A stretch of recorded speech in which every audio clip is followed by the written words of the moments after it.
Welcome to Fireside History, where the past comes to life. If you enjoy this retelling, don't forget to like, comment and subscribe to hear more. The Battle of Midway, 1942. World War II, the Pacific Theatre. The ocean was glass. A pale sun shimmered on its surface, so calm it could have been mistaken for peace. Not a ripple, not a breeze. Just the wide blue breadth of the Pacific, stretching endless in every direction. But somewhere below that, stillness, a killing stroke, was gathering. In June of 1942, the world's most powerful navies were converging on a tiny, wind-swept atoll in the central Pacific. Midway, a speck of coral and sand, no larger than a postage stamp on the vast blue canvas. Yet it would become the arena for one of the most consequential battles in modern military history. This was no skirmish, no border spat. This was the moment where the trajectory of the Pacific War turned, and everything changed. To understand the magnitude of Midway, we need to rewind just 6 months. December 1941.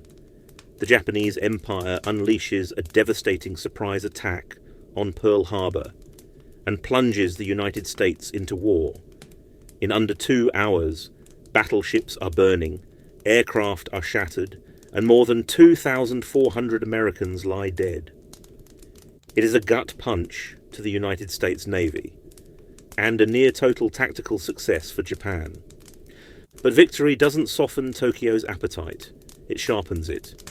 Admiral Isoroku Yamamoto, architect of Pearl Harbor and commander of the Imperial Japanese Navy, wants to finish what he started. He knows America is wounded, but dangerous. He wants to draw their carriers into a trap and destroy them utterly. He sets his sights on Midway. The plan is cunning. Attack the island, force the American fleet to rush to its defense. Ambush them, break their naval strength once and for all. But there's a catch. The Americans are listening.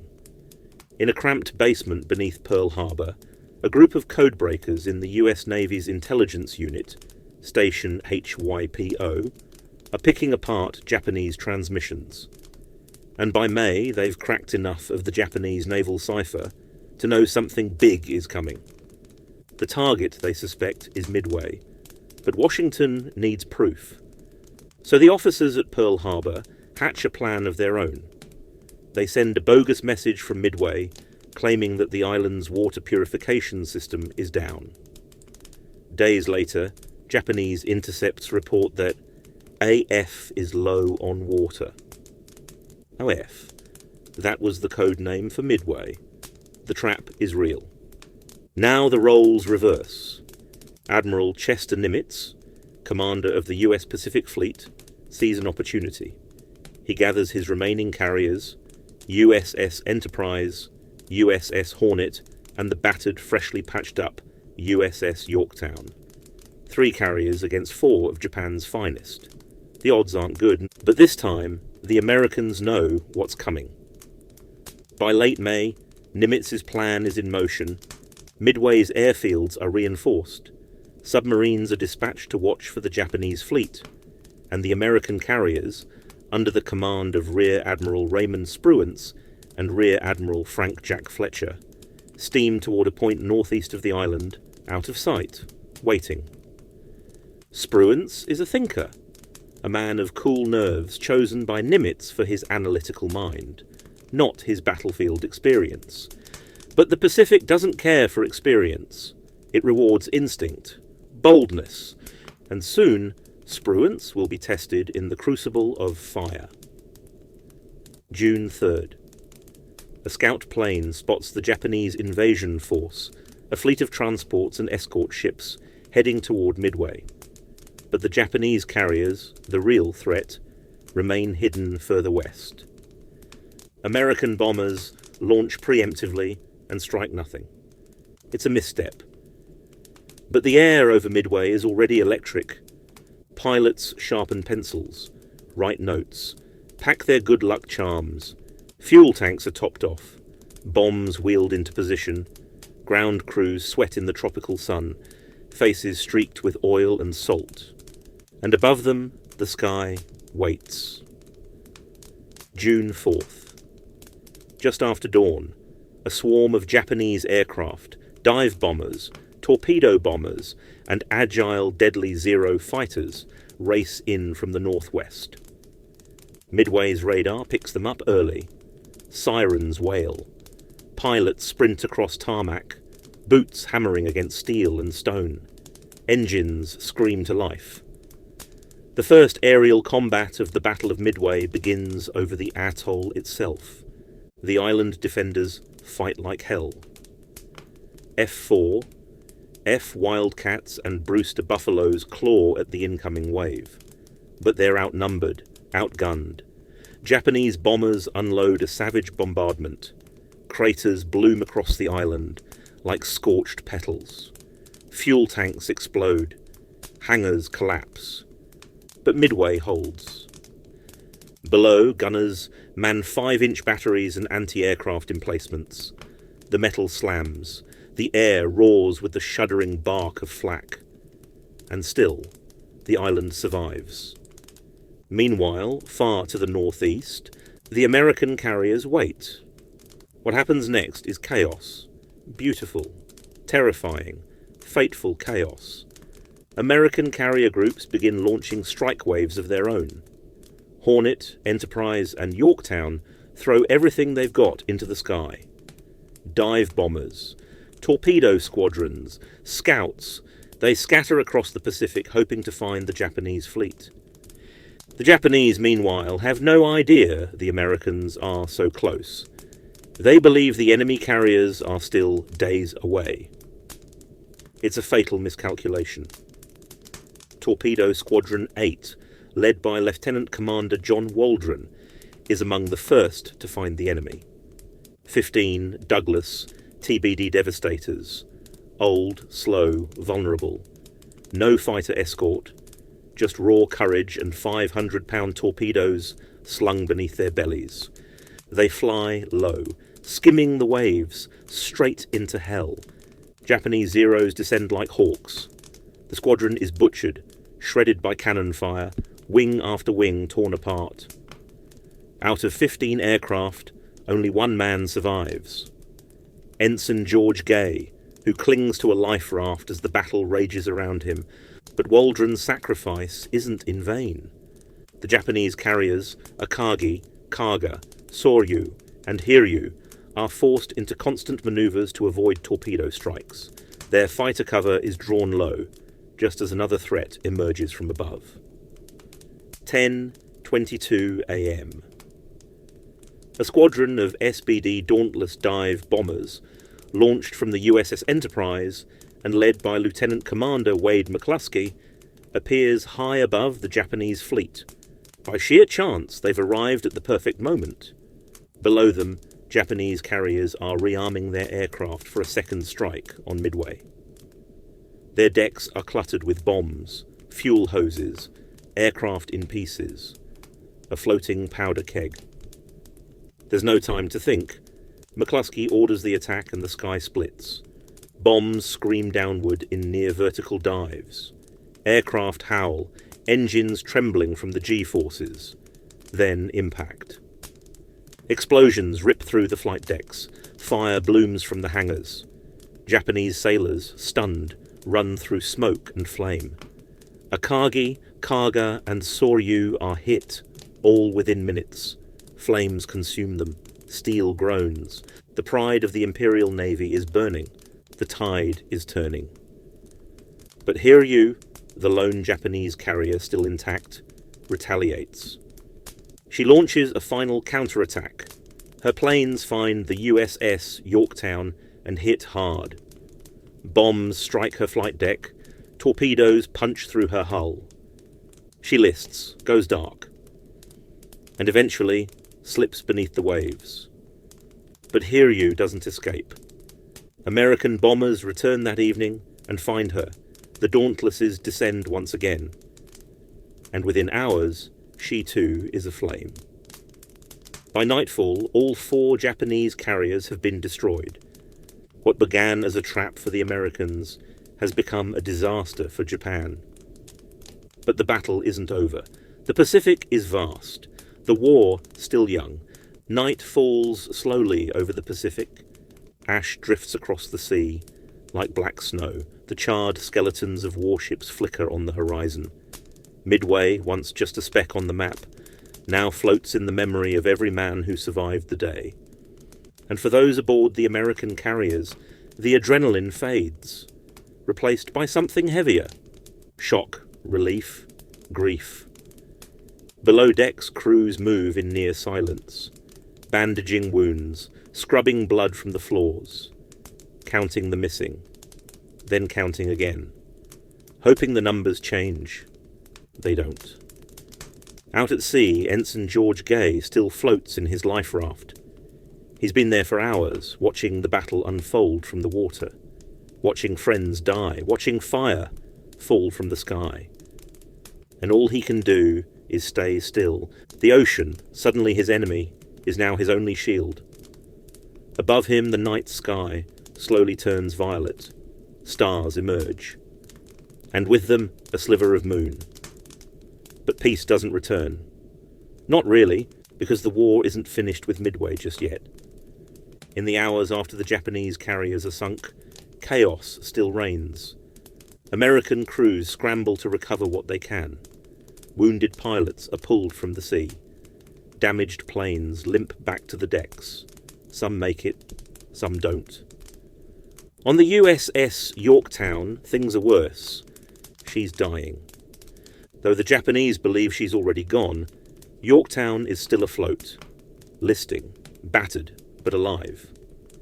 Damage control parties fight to keep her that way. Pumps run day and night. Power is jury-rigged. Hoses snake through darkened corridors. But it's only a matter of time. The next day, June 6th, Japanese submarines lurking beneath the surface strike. The I-168 fires a spread of torpedoes. One misses. Two hit the Yorktown. Another slams into the destroyer Hamman, which is standing alongside her, providing support. Hamman breaks apart. Sinks in 4 minutes. Dozens of men go down with her. A final tragic insult from a fleet already shattered. The Yorktown lasts longer, but not by much. She lists harder, tilts into the sea, and by dawn the next day she's gone. Not with a roar, but with a quiet surrender. A once proud ship slipping beneath the waves. And yet, even with Yorktown lost, the Americans have achieved the unthinkable. 4 of Japan's fleet carriers lie at the bottom of the ocean. Akagi, Kaga, Soryu, Hiryu, gone. These weren't just vessels. They were floating airfields, the hammerhead of Japan's naval dominance. Trained crews, seasoned pilots, the same strike force that had hit Pearl Harbor, obliterated in the space of a single day. The Japanese didn't just lose ships. They lost knowledge, experience, skill. And they couldn't replace it. Meanwhile, aboard the American carriers, something begins to shift. Hope, tentative, fragile, but real. Sailors who had felt like survivors are now beginning to feel like victors. Men who had braced for annihilation now watch their enemies burn. It's a strange kind of elation, heavy with guilt. The pilots who return are haunted. They've seen too much. Their squadrons decimated. Names called out and left unanswered. Torpedo 8, Scouting 6, Bombing 3. Each man remembers the moment he peeled out of a dive, adrenaline surging, tracer fire tearing the air, and the split second of silence just before the bomb struck home. Then the fire, the screams, the chaos, and now the empty chairs in the mess hall. Back in Tokyo, the news is delivered in hushed tones. At first, the Japanese High Command tries to spin the story, downplay the losses, claim American carriers were destroyed too. But the truth seeps out, and Yamamoto, the man who'd planned the attack, is shaken. Not angry, not furious, but quiet. resigned. He knows what this means. He'd always feared waking the sleeping giant of American industry. Now he sees it, waking with a vengeance.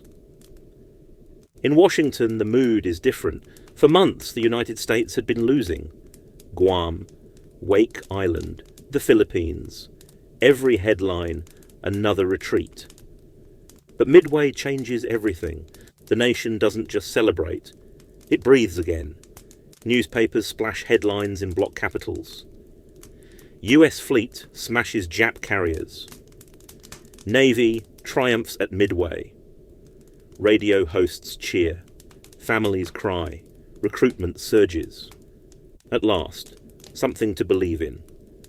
But behind the headlines, reality is more complicated. The cost was still brutal. 3 American carriers had gone into battle. Only 2 returned. Dozens of aircraft destroyed. Over 300 American lives lost. And Midway itself, pockmarked, blackened, still smouldering, stood as silent witness to the fury. But it had held. Its gunners had held. Its airmen had risen. Its defenders had refused to fall. And in doing so, they'd bought the United States a foothold in the Pacific, a place to dig in, to push back, to win. In the days that follow, the Pacific grows strangely quiet. No more bombers, no more Zeros screaming through the clouds. Just the sound of wind over water, the slow churn of waves, and the knowledge, on both sides, that something fundamental has shifted. For the Japanese, the momentum is gone. For the Americans, the myth of Japanese invincibility is broken, and that is no small thing. Because war is as much a battle of morale as it is of bullets. And after Midway, the Japanese know, whether they admit it or not, that their war just got a lot harder. In the days and weeks after Midway, the Japanese fleet limped away from its greatest defeat. 4 carriers lost. Hundreds of irreplaceable aircrew gone. A blow not just to their navy, but to their psyche. Back home, Tokyo entered a fog of quiet denial. Official communiques used vague language. Ships damaged, they said. Losses being assessed. But inside naval circles, the truth hit like a thunderclap. The heart of the Kido Butai, the elite carrier strike group that had led every Japanese victory since Pearl Harbor, no longer existed. It had been erased in a single day. Yamamoto didn't speak publicly. He couldn't. The humiliation was too complete, the irony too cruel. His plan, designed to destroy American naval power, had instead shattered his own. And with each passing day, that reality became more unavoidable. Japan's edge in carrier warfare was gone. Not dented, gone. Meanwhile, the Americans weren't basking in glory, they were already preparing for what came next. The Pacific wasn't going to hand itself over just because of one victory. Midway was a beginning, not a conclusion. And everyone knew it. On board the USS Enterprise and USS Hornet, the mood was sombre. Flags flew at half-mast, funeral services were held at sea, hymns sung over the endless blue, and always the wind. Pilots stared at the horizon, still tasting the smoke of battle. Many of them had lost their best friends, burned alive in cockpits, lost to the deep, shredded by Zeros. Some couldn't even remember how they got back. The adrenaline, the dive, the pull-out, then blackness. Only later did they see the bullet holes in their wings, the dried blood on their instruments. Back on Midway Island, Marines and Navy crews surveyed the damage. Hangars flattened, runways cratered, barracks charred to nothing. The island had held, yes, but it bore the scars of the fight. And yet, among the twisted metal and sun-blasted coral, there was a sense of purpose. Midway had not only survived the assault, it had become the fulcrum on which the war began to turn. The defenders didn't feel like heroes, but history would remember them as such. And in Washington, the gears of war turned faster. Congress ramped up production. New carriers were already under construction. Factories hummed. Recruitment soared. Because now, the people believed victory was possible. Midway had shown that courage, cunning, and a little bit of luck could tip the balance. And that belief became fuel. For the Japanese, Midway was the beginning of a slow, grinding descent. They still held a vast empire, from Burma to the Solomons. But their grip was loosening. They had no way to match American industrial power, no time to train new pilots, no safe haven to regroup. From this point on, they would be on the defensive. The battle itself changed more than just the war. It rewrote the rules of naval combat. Gone were the days when battleships decided the fate of nations. Midway proved, and beyond doubt, that air power ruled the seas now. Carriers were the new kings. What mattered wasn't who had the most armour, but who saw the enemy first, who struck first, who commanded the skies. It was a revelation, paid for in blood. And what of the men? What became of the survivors? Some went on to fight again at Guadalcanal, in the Marshalls, in the Philippines. Some never flew again. One pilot, reflecting years later, said this: "At Midway, I watched boys become ghosts in the space of a breath. I came home alive, but a piece of me never left that ocean. We didn't win because we were stronger. We won because we were lucky, and because we knew what losing felt like. The legacy of Midway isn't just in the tonnage sunk or the maps redrawn, it's in what it proved. That intelligence could change the battlefield. That courage could overcome superior numbers. That war, as brutal and senseless as it can be, is often decided not by might, but by moments, decisions, split-second choices made by frightened, determined people. Midway was one of those moments. Today the atoll is quiet again. The coral reefs glisten beneath shallow waves. Seabirds wheel above the runway. Rusted gun turrets sit frozen in place, half swallowed by time. But the ghosts remain. Somewhere in the deep, the hulls of Akagi, Kaga, Soryu, and Hiryu sleep in darkness. Alongside them, the Yorktown, and the men from both sides, American and Japanese, who never saw another sunrise. We remember them, not for the glory of war, but for the cost of it, for the sacrifice, for the bravery, for the moment they stood in the crucible and held the line. Midway wasn't the end, but it was the turning point. The Pacific War would rage for 3 more brutal years. Blood would spill on Tarawa, Peleliu, Iwo Jima, and Okinawa. But after Midway, everything was different. The tide had turned, and it would never flow the other way again. Thank you for listening to Fireside History. If this story moved you, please like, comment, and subscribe. Your support helps keep the fire burning.